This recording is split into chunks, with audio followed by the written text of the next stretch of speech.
Hello, my name is Paulu Nzambi and I am the Chief Operating Officer of the Manchester Bidwell Corporation, and it is my pleasure to share this video with you. Our goal is simple.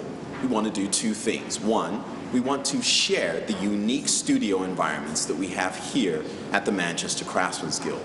Our second goal is to unpack or explain some of the ideas that exist that support the work that we do here at MCG.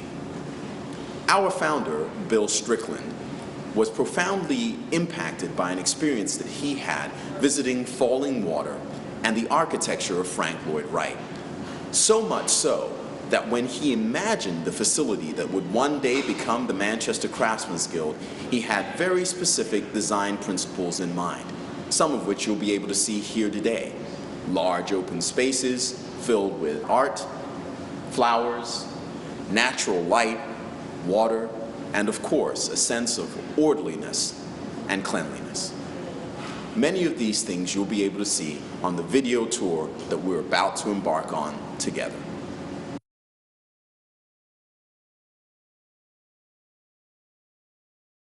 The Digital Art Studio is a wonderful space. It's filled with technology. Young people, by and large, love technology. You can look around the room and you can see the Mac computers or the HP computers and understand that we've invested a great deal to make sure that our students in the after-school population have access to this equipment. The key to go beneath the surface is really to understand that these are simply machines. The value of having a studio like this really comes from the fact that you have the ability to place the creative imagination of young people and connect it with the capacities that exist through technology. By doing this, you create the very environment of innovation that we believe will be able to develop the answers and the solutions to our present and future problems. Because we believe that by combining creative imagination, that which naturally exists in youth, and technology, we can achieve the extraordinary. That is what lies beneath the surface of why we have a digital arts studio.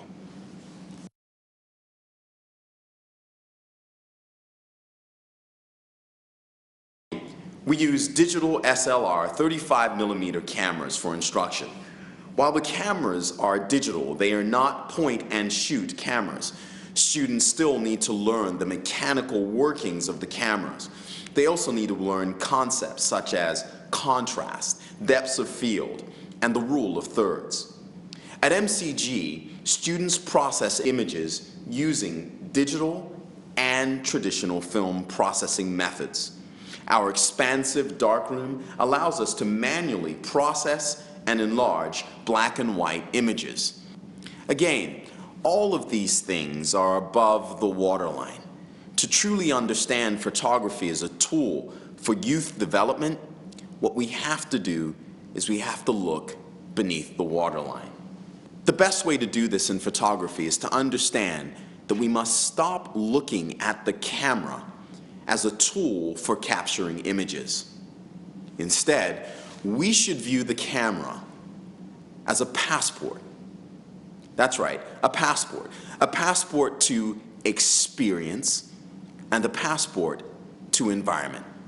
You see, one of the things that we do frequently in this studio is we take young people on field trips.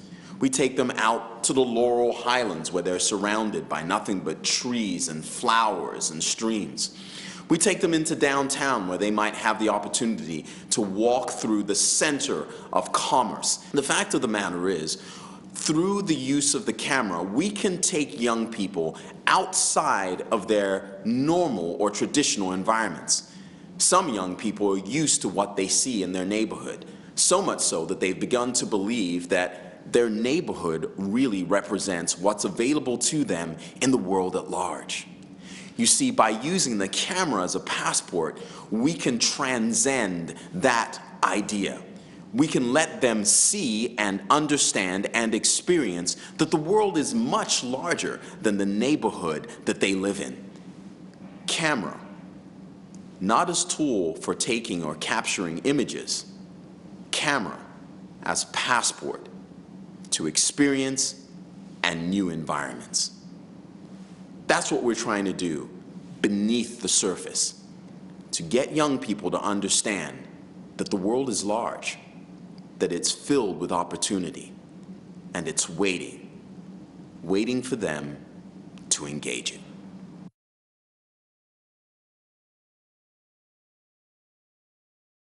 The ceramic studio is filled with light. Around the room, you will see 18 potter's wheels, a slab roller, and large canvas-covered tables for students to work on.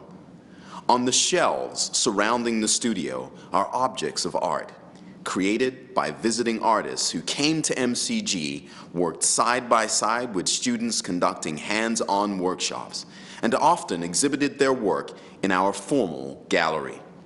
So inspired were these visiting artists that they donated many of their finished works to the center. Adjacent to the studio is the kiln room, the oven for ceramics. Here we have 3 electric kilns and 2 gas kilns.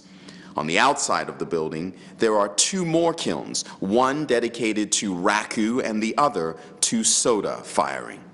As you can see, we have made a serious and intentional investment in high-quality equipment, allowing us to parallel the outcomes obtained in industry or in higher education. Our value proposition is simple. Students will perceive the value that you place and have of them by the quality of the equipment that you provide to them to work on. Simply put, to obtain world-class outcomes, you must provide world-class equipment and world-class instruction. So far, we've focused on those things readily observable. Using the metaphor of the iceberg, these things are what I would call above the waterline.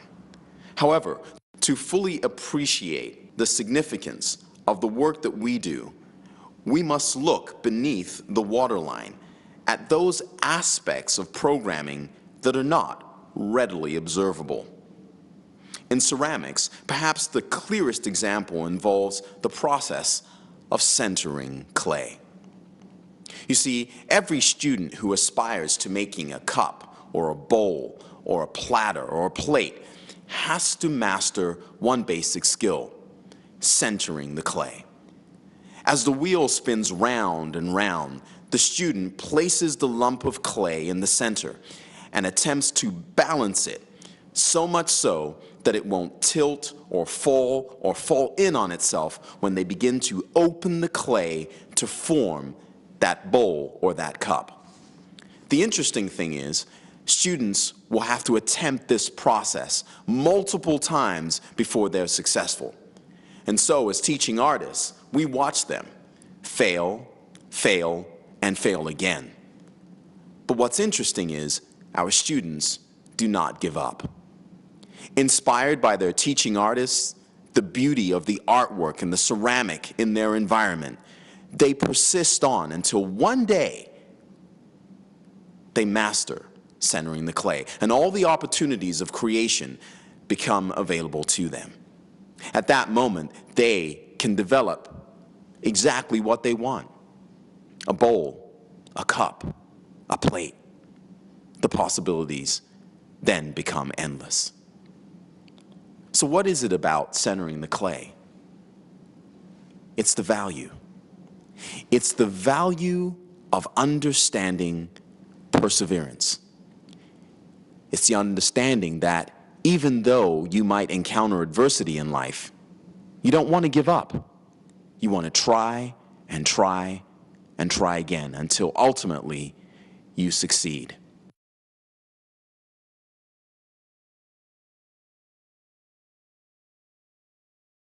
There are a lot of different processes that go on in the design studio. Everything from textiles and fashion design to landscape painting or traditional drawing to silk screening or paper printing. Whatever the medium or the process, it takes place here in the design studio. One of the things that's unique about design is the fact that it harnesses a natural instinct within young people. This instinct, quite simply, is the desire to express oneself, to really understand how we use design as a tool for youth development and engagement. We have to once again go beneath the surface. You see, many people have given speeches and written entire books on how to impact the self-esteem of young people. What we found in the design studio is something very interesting. We can bring in a young person. We can teach them how to use the silk screening equipment. They can develop something that they want to put on the t-shirt, an image, a logo, a pattern, a picture. We can help them silk screen that design so that at some point they end up with their very own unique, one-of-a-kind t-shirt. We notice that the next thing they do is they put on that t-shirt. Many of them will return to their high schools. And while walking down the halls of that high school wearing that t-shirt, invariably, one of their friends or colleagues will come up to them and say, "Hey, where did you get that t-shirt?" Their response is simple. Usually, they'll smile and they'll say, "I made it." There's something magical in those few words, "I made it." Those are the words that really demonstrate what we're trying to do in the studio. Because if we look at those words, what we'll understand is something quite profound. The student has come to a realization that they have made something of value.